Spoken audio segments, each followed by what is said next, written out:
Assalamualaikum warahmatullahi wabarakatuh. Sebuah kelembagaan sekolah tidak mungkin berasal dari latar belakang yang sama, walau pada dasarnya mempunyai tujuan yang sama, sehingga dalam mencapai tujuan kelembagaan terkadang berbeda dalam menempuh perjalanannya. Tidak mungkin berasal dari pemikiran yang sama dan mungkin saja sulit untuk menerima pemikiran yang beragam. Mencerdaskan kehidupan bangsa dan mendidik adalah tujuan utama kami. Pendidikan bermutu untuk semua adalah cita-cita bangsa, dan pendidikan dijadikan ujung tombak bagi perubahan bangsa Indonesia saat ini, yang sudah barang tentu tuntutan lembaga pendidikan sekolah baik swasta maupun sekolah negeri harus berupaya menjadikan sekolah yang betul-betul mendorong bagi kemajuan bangsa Indonesia. Retreat Cileunca ini adalah bentuk penanaman kedisiplinan, kebersamaan, soliditas, serta karakter loyalitas, integritas, dan kepribadian bersih di jajaran Sivitas Akademika SMP FK. Bina muda dalam menghadapi tantangan bangsa di era digitalisasi ini. Diawali dengan kebersamaan mendayung sebuah perahu karet, mudah-mudahan mampu memahami bahwasannya mendayung perahu dapat memiliki hikmah dalam berbagai konteks, seperti dapat diibaratkan sebagai bekerja sama, membangun komunikasi, dan saling berkoordinasi, bahwa terkadang kehidupan ini mirip seperti bagaimana kita mendayung sampan atau perahu. Mengacu dari interpretasi dan pengalaman tersebut, tercetus sebuah pikiran tentang filosofi mendayung sampan, di mana sampan atau perahu itu sendiri merupakan salah satu modal transportasi yang krusial untuk digunakan di perairan yang jika kehilangan keseimbangan, maka penumpang dan nahkoda di atasnya sekaligus terguling dan tercebur ke dalam arus air yang deras, bahkan yang terburuk bisa tenggelam terbawa arus karena tidak berdaya. Hikmah yang diambil dari mendayung perahu karet, kita harus mampu 1. Sesuaikan beban muatan yang dibawa. Untuk selamat di atas perahu, tentunya harus bisa menyesuaikan beban yang tepat yang akan dibawa di atas perahu selama perjalanan. Beban tersebut termasuk bobot nahkoda, penumpang, dan barang bawaan yang akan dibawa.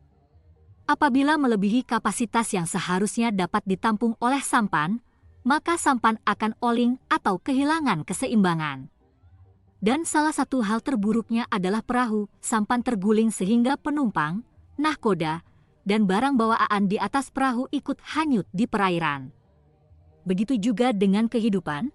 Pada poin filosofi pertama ini seseorang yang hidupnya tidak sesuai kapasitas atau cenderung memaksakan niscaya akan merasakan penderitaan baik secara lahir maupun batin. Sehingga orang tersebut akan hanyut dan tenggelam ke dalam derasnya arus kehidupan dunia yang hampir tidak berujung ini.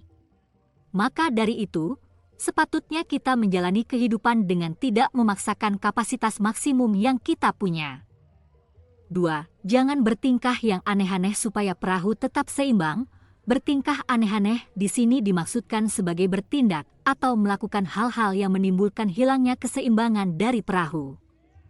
Ketika perahu kehilangan keseimbangan, maka perjalanan sudah tidak aman bahkan tidak menyenangkan lagi. Apabila sebuah perahu dianalogikan sebagai lembaga pendidikan yang terdiri dari penyelenggara pendidikan, kepala sekolah, guru pengajar, staf pendukung sekolah, dan pembantu sekolah, maka jika salah satu bertingkah aneh-aneh merupakan suatu kegiatan yang dapat menggulingkan keseimbangan dalam kelembagaan itu. Sehingga, kelembagaan tersebut bukan lagi menjadi lembaga yang nyaman.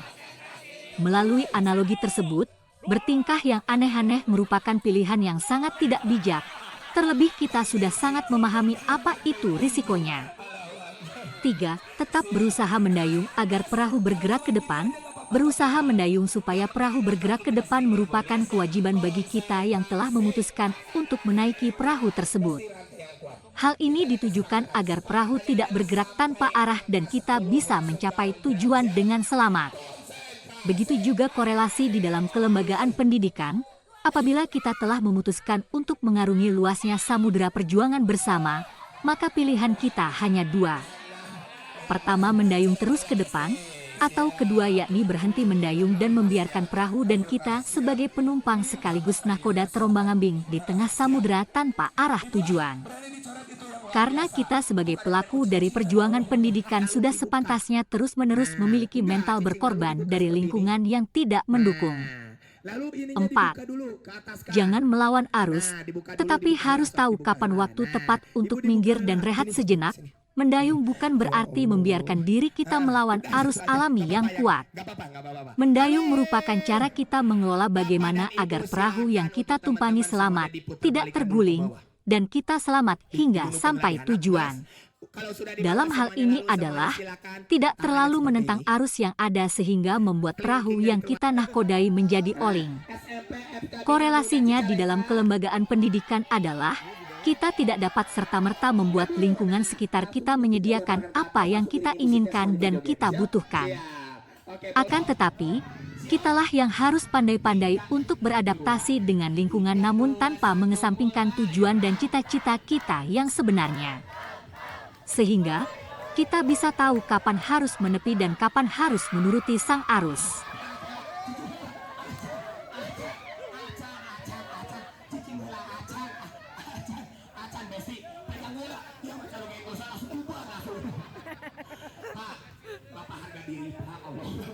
Siap, Pak Haji, boleh minta izin Pak Haji agak ke sebelah sini, kameramen boleh di sebelah sini, kameramen boleh di sebelah sini. Boleh, Pak Haji boleh agak ke sebelah sini Pak Haji. Nah, karengkol kayak tadi aja bajunya siap.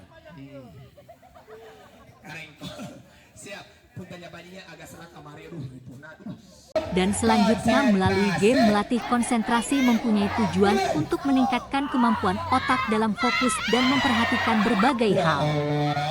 Konsentrasi yang baik dapat memberikan banyak manfaat, seperti meningkatkan daya ingat, meningkatkan kepercayaan diri, meningkatkan kemampuan mengontrol pikiran, meningkatkan kemampuan berpikir dan pengetahuan, membantu menyelesaikan tugas tanpa terganggu, menghindari gangguan yang dapat menghambat pencapaian tujuan. Sekian dan terima kasih.